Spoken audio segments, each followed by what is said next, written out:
Hi, Carmen. How are you? Hello. Very well, thanks. How are you? Good. Please come in. Thank you.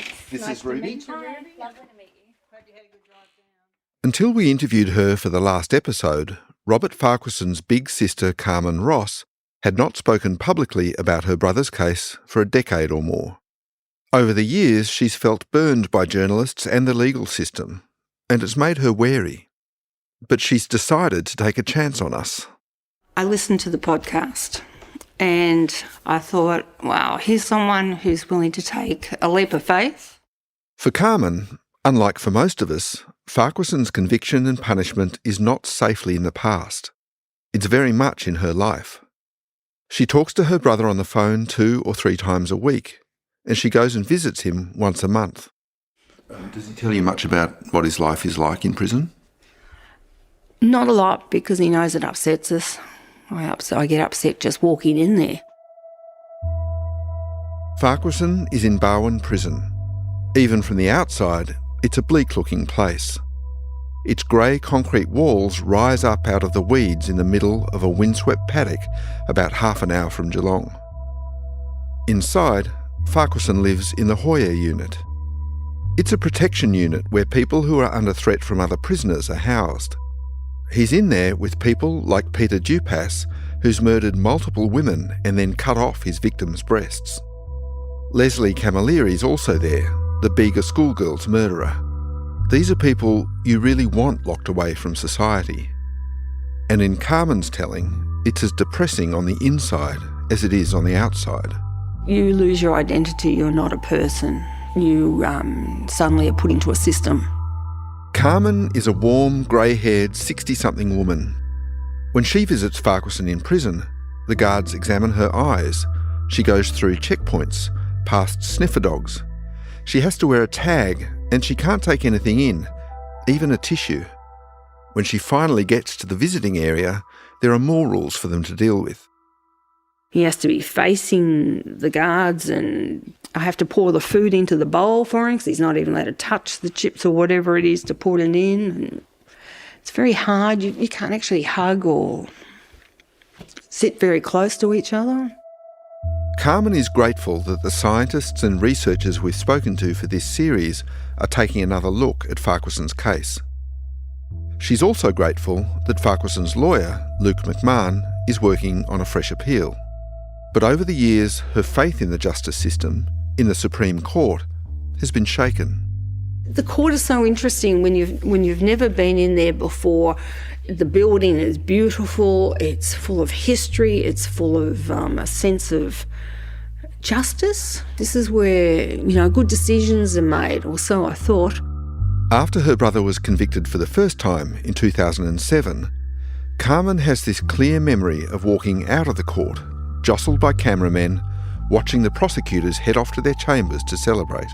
And then this car just comes screaming through the city with squealing wheels, and it stops in the middle of the intersection where we're all standing waiting. Guy leans out the window and he yells out, "He's an innocent man!"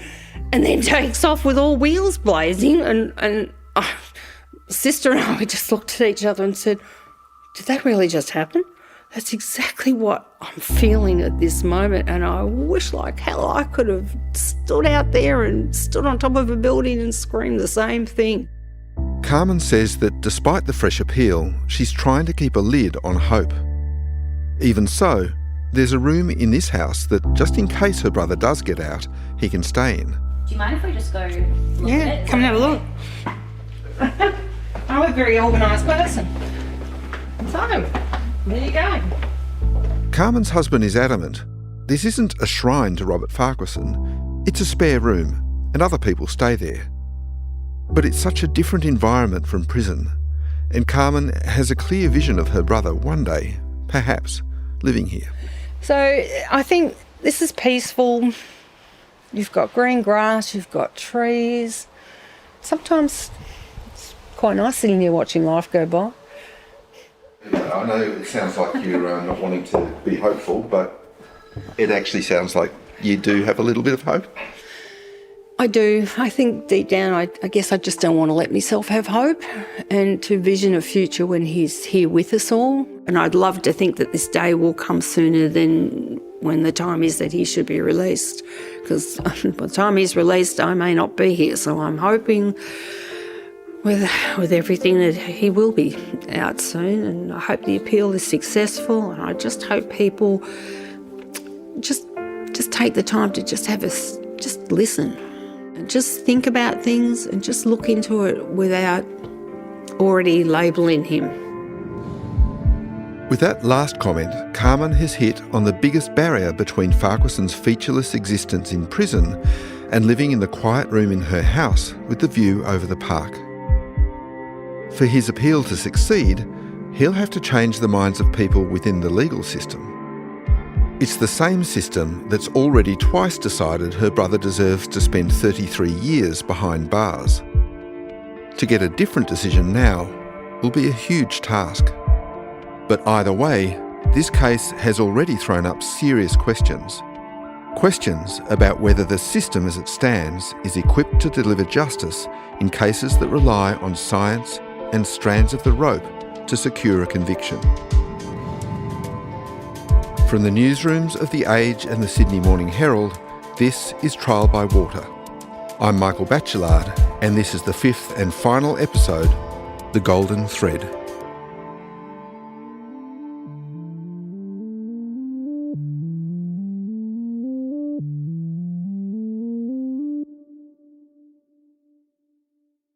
A couple of weeks ago, I gave Farquharson's lawyer, Luke McMahon, a call.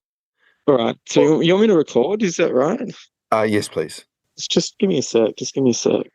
Sure. I want to ask him what's next. How's the appeal doing? And also whether this podcast has shaken out any new evidence since we started releasing episodes a few weeks ago. What he says surprises me. Well, I've been inundated with contact from predominantly people who have been sufferers of cough syncope. Luke says 15 or 16 people have contacted him because they've coughed and passed out, sometimes while driving. Pretty much all of them, like Farquharson, are middle-aged men who smoke or who recently stopped. All similar features, and I think that's what's really resonated with these people who have gone through this experience. They're like, hey, that's me. That happened to me. Remember, cough syncope seems to be the scientific strand of the evidence in Farquharson's story that people are most sceptical about. Like, a lot of people just don't really think it exists. So it must be nice for these men to have someone who believes them. Luke's made a little spreadsheet. And some of those stories are shocking. One guy was driving from South Australia with his wife and son in the car when he coughed and passed out. The car crossed over the highway, avoided any oncoming traffic, went through a fence and ended up in a paddock. It happened in seconds, the guy told Luke.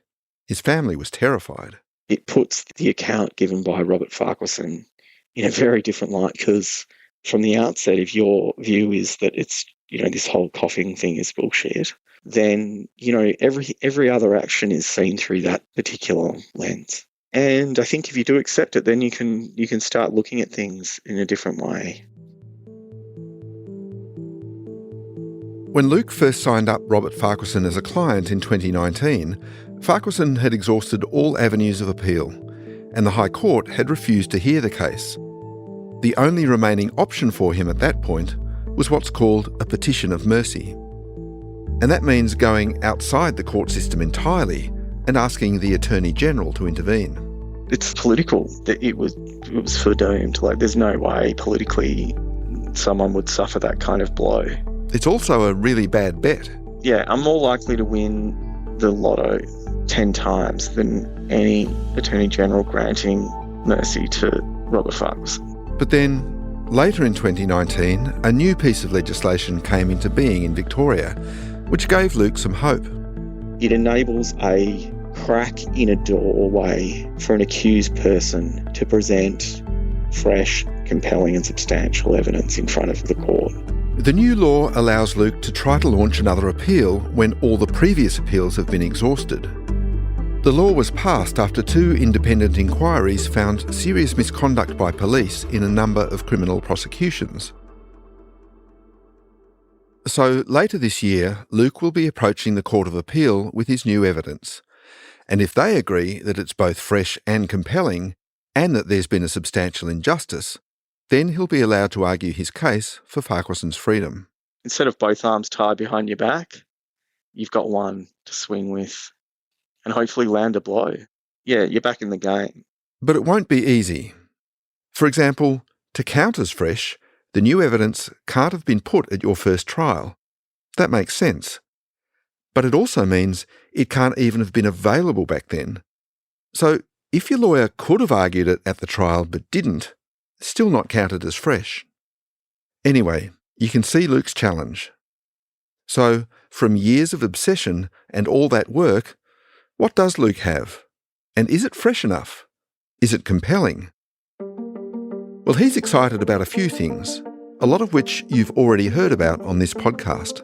Some of them are obvious. Obviously, the nature of the evidence presented around the car sinking. That's one clear one. We've heard from the Canadian academic Gordon Giesbrecht about what actually happens to a car in deep water, an experiment he didn't do till 2014, well after the second trial. We've done some work, obviously, around the traffic reconstruction. There was some work that they didn't do, the police didn't do. You'll recall that Shane Richardson, a forensic crash investigator, pointed out for us that the police evidence that there were 3 conscious steering inputs couldn't be stated with the certainty that they brought to it. Cough syncope is definitely, there was new research done in 2014. That research was done by Dr. Peter Dispiniaitis, the world's authority on coughing and passing out, and he told us it was much more common than the prosecution in this case had suggested. And then there's our interview with Dawn Waite. Her comments about stopping in Colac, if that is right, then it raises all kinds of questions. And what about Farquharson's behaviour on the night of the crash? In many people's minds, it's the number one thing that points towards his guilt. Luke doesn't think it counts as real evidence. The Lindy didn't cry like a real mum. You know, it's not evidence. That's not evidence. Well, maybe, but it was important in the second trial and to the second appeal court's decision. So I asked Luke about what Rob Gordon, the psychologist, told us last time. He said trauma could explain people's odd behaviour, but he did give evidence for Farquharson in the second trial. So is there anything fresh in that? Potentially. There's been huge advances in our understanding around responses to trauma and traumatic events. Luke knows he's taken on a huge task. To free his client, he'll have to overturn 7 years of judicial decision-making and the key evidence gathered by police. In a statement Victoria Police sent to me, they said they stand by their rigorous investigation and in the event of any appeal by Farquharson, will respond as required. So, to help Luke mount his appeal, he's gathered together a group of scientific experts to present their evidence, and he's also compiling a team of barristers to work on the case. But Luke's still sceptical about his chances with the judges. Appeal courts are just not favourable to people who are seeking justice. Appeal courts start at the position that the accused is guilty. Because they've lost the presumption of innocence by that point. That's right, they're guilty. If Luke doubts his ability to convince the court that his client is innocent, I'm curious how his arguments will land with the broader public. So I thought I'd check in with my colleagues from The Age, Kate Leahy and Katie Bice. Pop your headphones on. And that water's fresh and for you. Thank you. Hi, Kate. Hi, Katie. They both covered the case as court reporters, and in the first episode, they told us they were convinced Farquharson was guilty. How are we all doing? Not bad. The ladies are here to set you straight, Batch. Is that what's going to happen? Well, they've read all the stories and listened to this podcast, and I wanted to check back in with them and ask, has anything we've found changed their minds? Well, let's dive straight in. Kate, what do you think? You've listened to the whole series so far, all the episodes. What are you thinking? I'm not thinking, I'll tell you what I'm not thinking. I'm not thinking, oh my gosh, he's innocent. My colleague Kate Leahy covered Farquharson's committal hearing right at the very start of the legal process. And for her, the one thing she could never get over was how he behaved after the crash. That position hasn't changed. I am still thinking that he probably did kill his kids, deliberately. I still think it's a character thing for me as much as anything.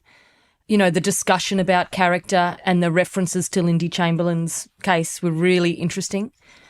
But that didn't convince me, I suppose. I still can't get over the not calling for help. And so, I've really been trying to ask myself, how much of this is me just not wanting to change my mind? And how much is it real? How much is it that no, my feelings about this are based on some very real things and that they're valid and, I can stick to the way I feel about it. I think there's questions about the evidence, but none of those questions for me say he didn't do it. They just say there are questions about the evidence. What about you, Katie, if we made you question your view at all? The only view, I guess, that I share with what Kate has said is, as I was listening to it, I was wondering whether I'm too stubborn about it, I'm too dogged about it, if I should be considering some of this stuff more than I am, because despite listening to it all, I have not changed my view. You'll remember from the first episode, Katie Bice is the news director at The Age. It's a tough job, and she's a tough character. She covered Farquharson's first trial for the Herald Sun. When we sort of asked you at the start to nominate the one thing, it was the 220-degree steering wheel import. Yep. Well, that was abandoned by the police in the second trial even. Yep. Did that kind of force you to question in any way that evidence? Not really, because I know that they still pressed ahead with the 3 steering input evidence, and I'm also realistic enough and have seen enough cases go through the courts that I understand that sometimes they make decisions to get rid of evidence not because they think it's wrong, but for forensic reasons. Maybe they didn't want to have that argument again for days and days on end about the grass blades and where the car left the road. And you are convinced because of the evidence that you heard in trial that 3 steering inputs was based on solid scientific inquiry? I think it was based on the best efforts of everybody at the time. Katie doesn't like the idea of relying on the demeanour evidence, the way people act. She says she wants something more solid, science to latch onto. And she says, despite the various experts we've talked to, there's no new science, that new test or anything like that. Right, there's no DNA, there's no genetic test that says, okay, well, they've all got this mutation or whatever. But we've spoken to a bunch of scientists, and a bunch of scientists have said, well, that's not sound and that's not sound. Does that undermine that argument for you? I don't think so, because the point is that evidence is the same. People can have different opinions about the evidence, but the evidence is the same. And that evidence has been tested. That evidence has gone to 2 juries, and the jury made up their mind. It doesn't matter to me if somebody else has a different opinion about the science, because those 2 different sides of the coin have already been looked at and someone's made a decision about it. I asked Kate about all the things we discussed in the episode before this one. The trauma expert Rob Gordon talking about how strangely people behave and what kind of a man Robert Farquharson might be. About the lack of a psych report to try to test that. And I asked if this had made any difference to her view. I think there were too many things for me to think that. It wasn't like he got out and told those guys to take him to Cindy. That's all he wanted. He didn't want them to help. He didn't want to call 000. Then he says to the cops, what's going to happen to me? There were just too many moments where he didn't, as you said, pass the dad test. Luke says all of this is just not evidence. But for Kate, the idea of trying to look at Farquharson as a full human being and trying to tease out these elements of his character is the crucial point. Even if he knows there's no hope for the boys, and we know there was no hope for the boys, but that human compulsion to go down and at least see their bodies and get their bodies, he just didn't seem to even have that. I just find that so strange still. I don't feel like that's an intellectual thing. It's a primal human response.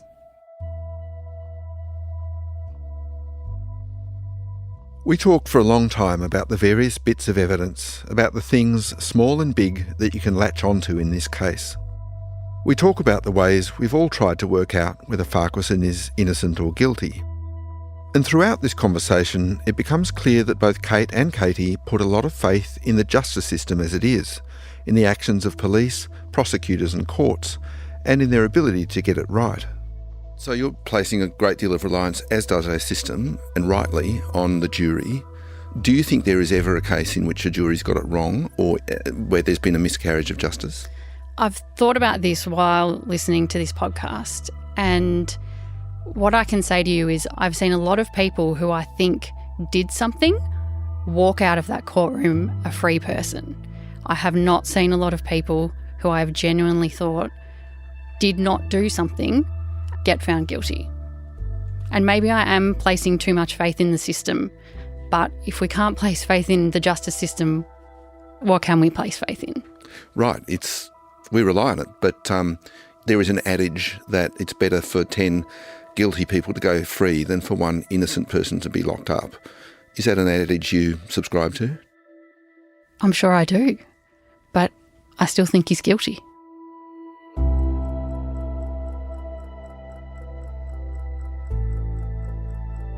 Before I ended this series, I couldn't help myself. I wanted to take one last look through all the documents. There are so many court transcripts, so many recordings.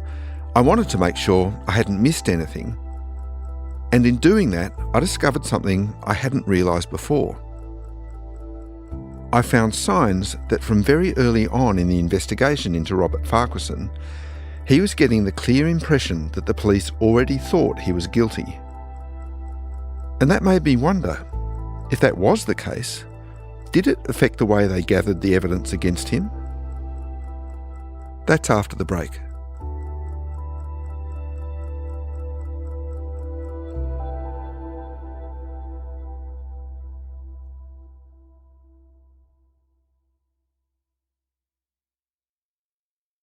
One Monday morning, just over 2 weeks after the crash, Cindy Gambino called her ex-husband. Neither of them knew that the police were tapping his phone. Hey? I was just ringing to give you my wishes and I'm thinking of you. Farquharson had volunteered to do a lie detector test to try to prove his innocence, and it was scheduled for later that day in Geelong. Cindy was calling to wish him luck. And I support you in whatever happens. I need everything, I think. Yeah, well, if you're worried about legal representation, get onto it and ask. Ring someone. Farquharson didn't know what to expect from the test, and he was clearly very nervous. He sounds distraught on the call. How am I going to get through all this? You'll get through it, Rob. You'll get through it. You will. I mean, the love of my life. Well, never, ever would hurt them. You know how much I wanted them. Yeah, I know, but I'd never, ever hurt them. We know that. You don't have to keep saying that. He explains why the test has got him so rattled. It's because, to him, the police investigation has started to feel like it's boxing him in. That's what I mean. I feel like I've just got to try and justify myself to everyone. Well, you don't have to justify yourself to anyone. You know, I mean, I've just got this feeling they want to put me away. I've got this feeling the police want to put me away, he says. And it wasn't just Farquharson who felt that. On another tapped phone call, Cindy told her ex-husband she was frustrated about having to go over things about their relationship, which she'd already repeatedly told police. Well, I mean, like I said, I was buying stuff for you to help set you up. I'd even got a suitcase there full of towels and tea towels and stuff like that that was ready to give to you that weekend. I think they're just trying to find something. They're trying to find circumstance, and there's no circumstance to find. Cindy and her ex-husband clearly shared the opinion that the police were trying to find something to pin on Robert Farquharson. And I got the clearest sense of this reading a short, undated, typed note that Cindy wrote. It was tucked away among all the documents. And it says this: 1 month after our children died, I was making my statement to Detective Gerard Clancy, and he made a comment that if Rob and I were still together, this would have been looked upon as a tragic accident. So what does that tell you? She wrote. Theory before fact. She's written that last bit in capital letters. She goes on to complain that police don't know anything about her relationship with Farquharson, then asks, so how can they judge?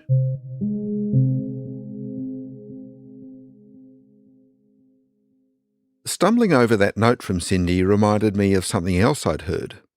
Remember Mark Bean? He worked with Farquharson at the Cumberland Resort. Mark was a gardener, while Farky, that's what Mark called him, was a cleaner. Anyway, when I was talking to Mark, he mentioned a time, maybe a few weeks after the crash, when Farquharson had come to visit the resort with Cindy. And he sort of came in and it appeared that he'd been sedated. Right. And that was when he sort of pulled me aside and said that one of the coppers had just said to him that, I know you've done it and I'm going to nail you for it. And how did he react to that? How was he feeling about that? Well, he's just lost his 3 boys, and I think he was terribly disappointed that they actually thought that he'd do that. Now, we can't know exactly what the police did say to Farquharson, or what was in their minds at this early stage. But there are plenty of other clues in the material. There's Sergeant Jeffrey Smith's he did it and he didn't do it lists at the very beginning of the investigation. The only thing Smith could come up with to suggest Farquharson might be innocent was the question, who could be that evil? And in a book called On Father's Day by Megan Norris, Detective Clancy is quoted saying he thought Farquharson had been lying through his teeth at his formal sit-down interview when he said he only had 2 arms and 2 legs and couldn't save all 3 children. And remember what Detective Clancy said to Luke in an interview in 2017? We played you this tape in an earlier episode. Luke's asked Clancy why the case got passed so quickly from the traffic police to the homicide squad. And therefore... What was that based on? Based on the whole of the circumstances, the examination by the attending members indicated that there was no innocent explanation at this stage or any stage in relation to why the vehicle went off the road into the dam. No innocent explanation at any stage. Now, let's assume police did tell Farquharson they thought he was guilty. Maybe they were just trying to put pressure on him. It's a tactic they can use. But if police form a strong impression that early in a high-pressure case that someone is guilty, well, that's a dangerous position for a new suspect to find themselves in. And I want to come back to that lie detector test now, the one you heard Cindy and Robert Farquharson discussing in that phone call. Because, well, Farquharson was right to be worried about it. These tests are unscientific. The result could never have been admitted in court. But it had a consequence of a different kind. Because on the same night he took the test, its supposed result was leaked to Melbourne's tabloid newspaper, the Herald Sun. Dad fails lie test. Twist in drowning tragedy, said the headline the following morning. So how did the newspaper get the story? Luke asked Clancy about that in the same interview. And I have to ask you this question, it might be a bit uncomfortable, but we spoke to the guy who conducted the test, and we spoke to the company, and we asked them how it got into the media. And he said, quote, "There's no way I'd overdo it. It would be commercial suicide." Yep. So did you leak it to the media? Did I leak it? Yeah. No. No. Do I think it came out of Vic Pole? Yeah, I think it did. Clancy believes someone in the police, but not him, leaked the story that Farquharson had failed the test. After that, the allegedly failed test made regular appearances as background in articles about the case. But in reality, as far as I can make out, there's no evidence that Farquharson did fail it. In all the documents, there's no test result. Nothing. So all we have is a damaging leak to the media at a sensitive point of the investigation about a piece of junk science that strongly suggested the police's suspect was guilty. To me, that indicates that whoever leaked it wanted the general public to believe Farquharson must be guilty. Because once you believe that, you're much more likely to see the evidence that confirms that and to dismiss other evidence that contradicts it. So what would be the problem if the system had a strong impression Farquharson was guilty right from the start? Well, a preconceived idea like this is a powerful force, particularly in a strands of the rope case. And I'm hoping I can show you how powerful with something I'm going to call a perspective test.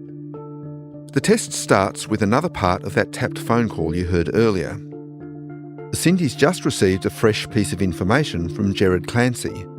He's told her that when the car was pulled out of the water after the crash, they found that all the boys were out of their seatbelts. So he got his seatbelt. How did the kids get out of the seatbelts, you know? I don't know. They asked me that and I said, I don't know. Not all of them would have had the seatbelts off. Yeah, they all did. What? Yep. They must have undone Bailey or something. Yep. So I reckon Tyler's undone Bailey. Because how can I reach from where I am? I know it wasn't you. They know. I know it wasn't you.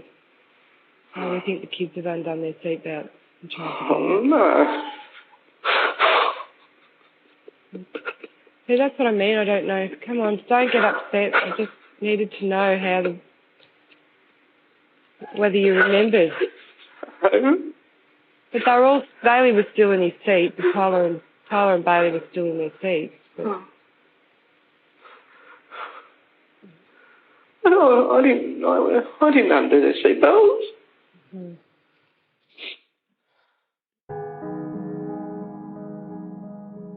Listening to that recording, I heard a man devastated on hearing for the first time a new, highly distressing detail about how his sons had died. But that's not how it struck everyone. When that tape was played in court, Farquharson also started crying in the dock. The author, Helen Garner, was sitting next to a journalist assigned to cover the case. This is how Garner told the story in her book, This House of Grief. When Gambino told Farquharson that all the children's seatbelts were found to be undone, when he burst into shocked sobs both on the tape and in the dock, the journalist glanced up from the game he was playing on his phone and scribbled in my notebook, "Did you see his crocodile tears?" Crocodile tears. We've all listened to the same recording. It suggested the boys were still alive during the sinking and apparently trying to get out of the car, but tragically failing. That's the objective evidence. But your view of what it means, your impression of the man you're hearing on that call, can be radically different from someone else's. And the difference is the perspective you bring to it, whether you consider him innocent or if you already believe he's guilty. Once we start viewing things through the prism of guilt, it can be hard to see any evidence that points towards innocence. It's a phenomenon called confirmation bias. It's a human trait. It affects all of us. But here's the thing. The state has the power to take away your freedom. And if an early impression that a suspect is guilty guides even the questions police ask during an investigation and the evidence they see, it can lead to another phenomenon known as tunnel vision.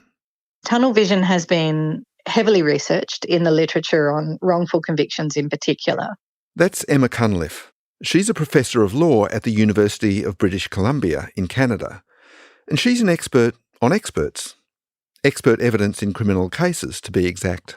It's the phenomenon that arises when an expert witness or a police officer or a prosecutor believes they have the correct suspect and they focus on the evidence that tends to suggest that that suspect is guilty and fail to notice evidence that might suggest a contrary explanation for the crime. Emma was one of the first people to blow the whistle on the wrongful conviction of Kathleen Folbig. She wrote a book about the case in 2011, 12 years before Folbig was finally released last year.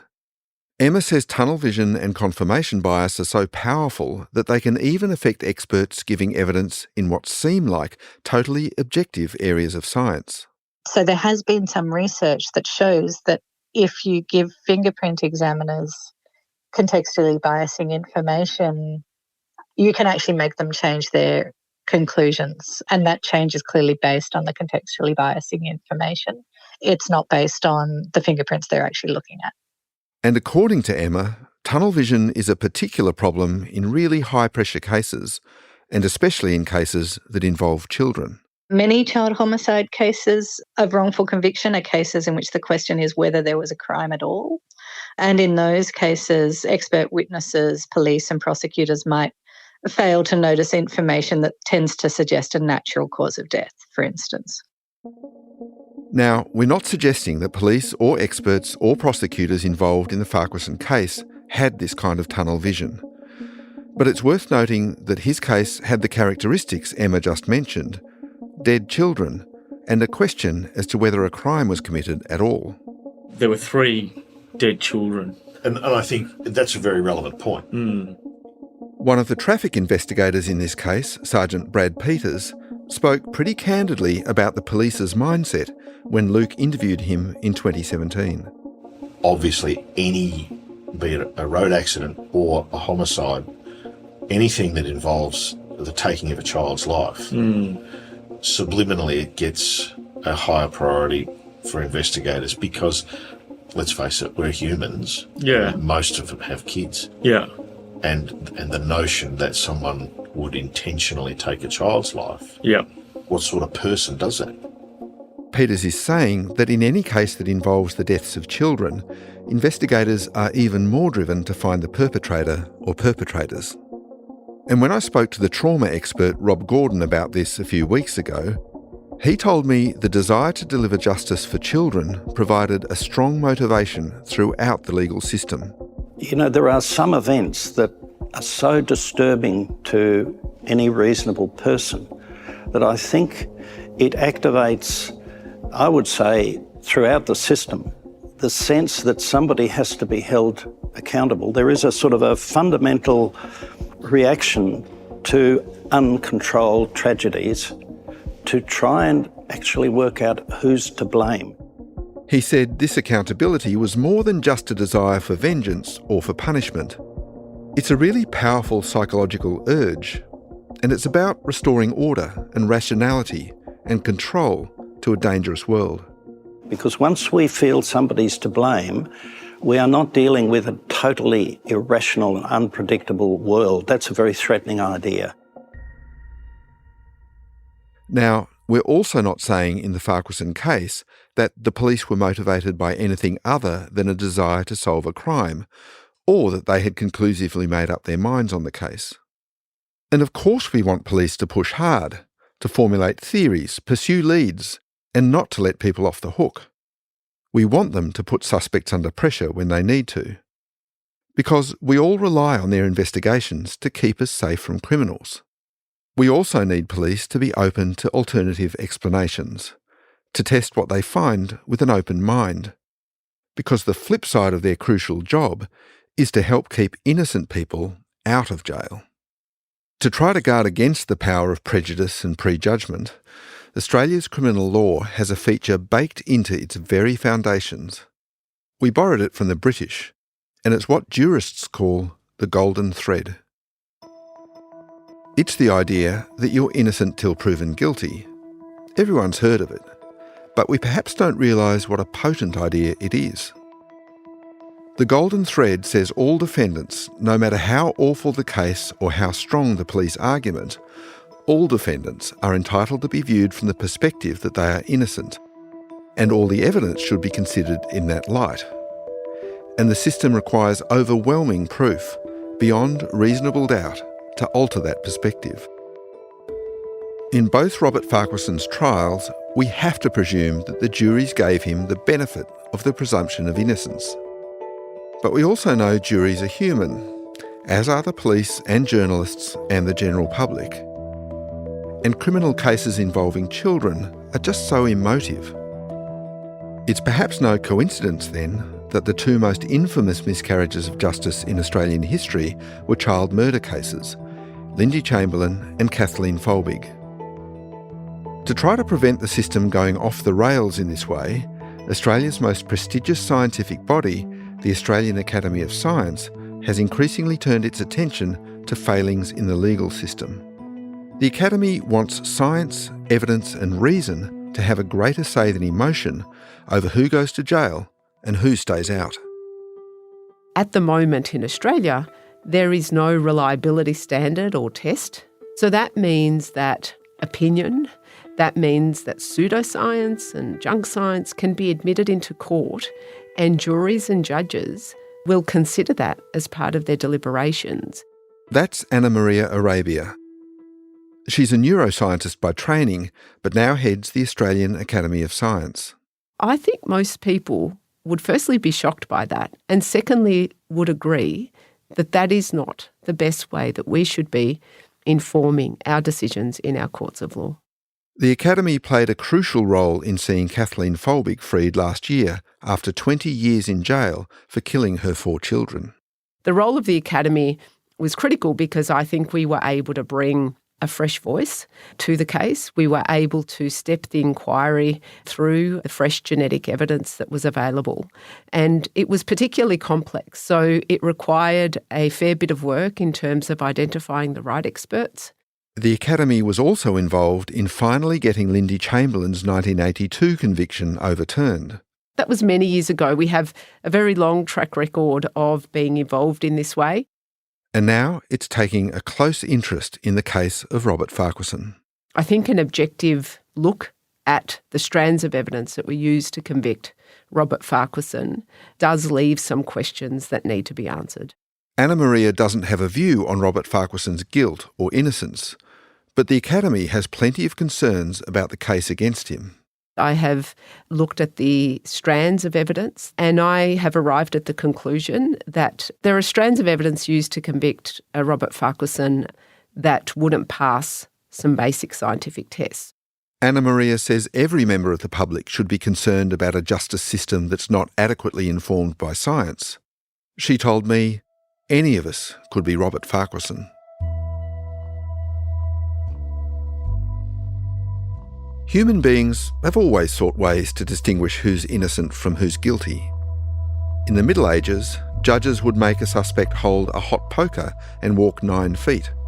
That was called trial by fire. Or they'd throw them in a lake or river to see if they'd sink. That was called trial by water. If God intervened on their behalf, for example, healing their hands quickly or accepting them into the water, they were innocent. If not, they might have their eyes gouged out or their genitals mutilated. Now God's mostly out of the picture, and we've got secular methods of running trials. Juries and the onus of proof, strands of the rope, and scientific experts. And most of the time, they get it right. But not always. The Academy of Science is not planning at this point to do anything concrete in the case of Robert Farquharson. But Anna Maria is calling for changes to the system that could end up helping him. In her view, experts who give evidence in courtrooms need to be independently selected, not chosen by the prosecution and defence teams to serve their interests. And their evidence needs to be tested for its reliability before a jury hears it. She also wants a new organisation, staffed by experts, that works alongside the court system. It would call in the best scientists to review criminal convictions where there's a fear that a miscarriage of justice might have taken place. A post-appeal review mechanism says that once you've exhausted all of your appeals, you have an opportunity to reopen a case where there is fresh evidence. So it doesn't mean every person who is convicted in jail would have their case reprosecuted. In the UK, we've got the Criminal Case Review Commission. There's New Zealand, Norway, Canada. Australia really is an outlier in this area. It would be a significant change to the whole system, and it might not be popular. But according to Anna Maria, it is urgently needed. The system ought to be more robust than it is, and it can be reformed. It takes attorneys general across Australia to roll up their sleeves. It takes some political will. It takes some courage. If courage is what's needed, there's a lack of it so far. I've asked the Federal, the New South Wales and the Victorian Attorneys General about Anna Maria's proposals, and all played a dead bat. So for now, Robert Farquharson and his lawyer Luke McMahon are stuck with the system as it is. And Luke is realistic about the difficulty of the task ahead. It's very hard to change people's minds once they become convinced of something. So they've got a perspective that dictates what evidence they see and what evidence they don't see, and that's that. That's that, right. That's right.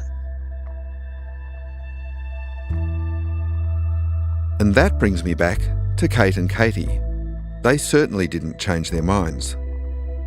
And not only that, when we started this, as well as thinking Farquharson was guilty, they were both really reluctant for us to look at the issue at all. So I wanted to ask them, when we started this, you both didn't just express disquiet about particular parts of the evidence, you expressed disquiet about us even having another look at this. Do you still feel that way? I do. I don't, because I would always rather look and dig. Yeah, I would always support the what if. You know, if people didn't ask that about other cases we've referenced, Folbig and Chamberlain, then, you know, there is an injustice there.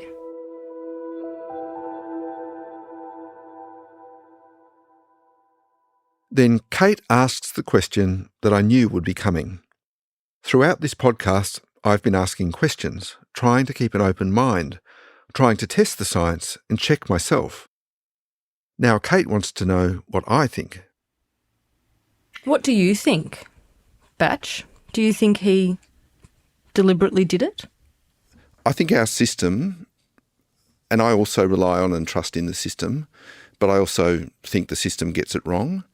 I think there is plenty of reasonable doubt here. I think it's possible he did it deliberately, but I don't think the system has proved it. Because there's a difference, isn't there, though, between truly believing he didn't do it and thinking there's not enough evidence. Yeah, but reasonable doubt is a very high bar, and I don't think it gets over the line. I think there are strong possibilities that he's innocent. So that disquiet that I had at the beginning remains. Yep. It's kind of awful to think that one of us is wrong, but we'll never know. Either I'm being, as I said, too dogged, you're being too compassionate, but one of us is wrong and we'll never know. Yeah. As much as we disagree about the strength of various parts of the evidence, the weight to put on different strands, and who to believe about what part of this story, we all agree on one thing, the almost unbearable tragedy of it all. And Katie returns to a point she made to me in our very first conversation, that at the centre of this story are 3 innocent children. The centre of this case is not him. The centre of this case is not Robert Farquharson. The centre of this case is those boys. And while I understand why we've talked so much about Robert Farquharson, those 3 boys barely get a look in these episodes, apart from as the victims of either a terrible crime or a terrible injustice. But I guess this whole thing is putting someone in the shoes of Robert Farquharson, putting them in the shoes of someone who's had a coughing episode and has ended up in the dam and what they've done after that. And I just think it's important when people have finished listening to all of this to, before they make a decision, put themselves also in the shoes of that eldest boy. And you're in a car with your brothers and it's dark and it's cold and it's sinking and your dad leaves and it's really upsetting.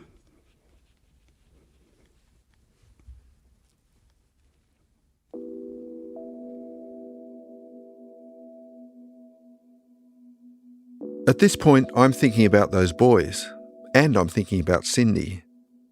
On the verge of a new life, with a new man, her former husband turned up dripping wet on the night of Father's Day, and told her what no parent should ever have to hear, that all her children were dead. Listening to her 000 call was to hear a mother's heart at the very moment it breaks. In one letter she wrote to Farquharson, she talks about visiting the grave of her sons, who are buried together under one headstone in the cemetery in Winchelsea. I go and lay next to them at their resting place with a blanket and a coat, and lay by their side for hours, even late at night, Cindy wrote. In the end, of course, she came to believe, like most of the rest of the world, that Farquharson was guilty. And then, as we've mentioned, she died in 2022, a couple of days after a medical episode on Mother's Day. She was 50 years old.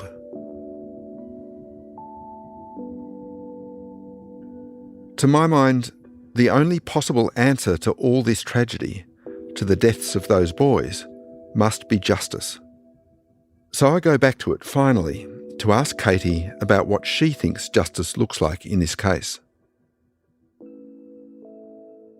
Sorry, Katie, I don't want to go back to a place we both find pretty tough, I think, but I do want to ask you, again, does it serve the boys if he's in prison for something that was an accident? Of course not. It doesn't serve anyone. And so paying regard to what's happened to the boys could be done, in my view, either way, by pursuing him as a guilty man who's done this and to kind of bring justice for their deaths. Also suggesting that the evidence isn't there to convict him and that it doesn't serve them to have him in jail unjustly. Do you see that? Yeah, I can see that. And that's, I think, Kate, you probably had the same feeling as well, listening to it. It's just all so sad. It is. It's awful. Every time, in fact, I push play on the podcast, I was sort of bracing for all of it, for the sadness over those boys. Everything about it is just hideous. Everything. So many people who came close to these events remain scarred by them. I've tried to talk to Cindy's parents, Bev and Bob Gambino, for this podcast. Understandably, they didn't want to speak. They lost their grandchildren and more recently their daughter. There's Greg King, from whom dementia has robbed the power of speech.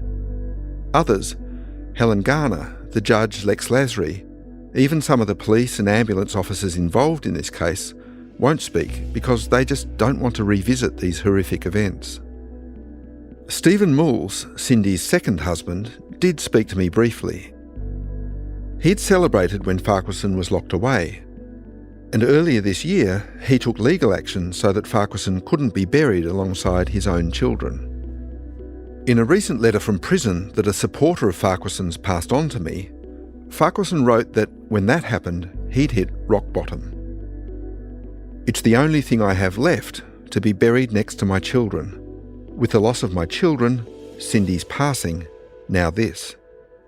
When I called Stephen to ask for an interview, he declined, but he said something I didn't expect. I'm not the judge. Humans make mistakes all the time when it comes to judging people and convicting them. If he's innocent, so be it. If he's guilty, so be it. It's not for me to judge.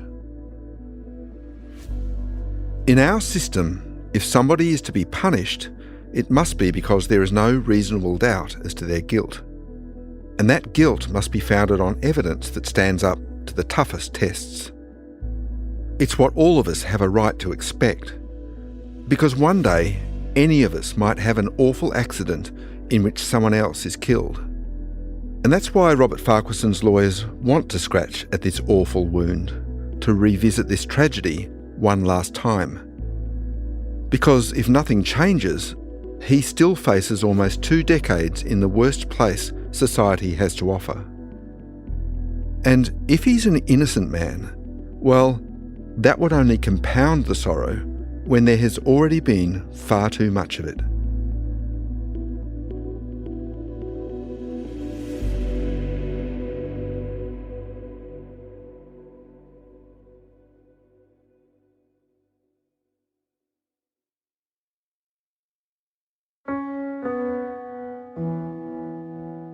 Trial by Water is a production of The Age and the Sydney Morning Herald. It's hosted and reported by me, Michael Batchelard. Ruby Schwartz executive produced the series. She's also the head of investigative podcasts. Martin Peralta mixed the series. Editing from Patrick Elliott, The Age's editor, and Matthew Dunkley, the deputy and investigations editor. Additional reporting in this series from Nick McKenzie. Legal review by Sam White. Tom McKendrick is the head of audio and video. Chris Payne is the head of premium content. Special thanks to David McMillan and Martine Chassard. That's it for the Trial by Water podcast for now. But Ruby and I will be watching for new developments and following the case as it goes to the Court of Appeal later this year. When there's something to update you on, we'll keep you posted with bonus episodes. Meanwhile, subscribe to The Age or the Sydney Morning Herald to read more.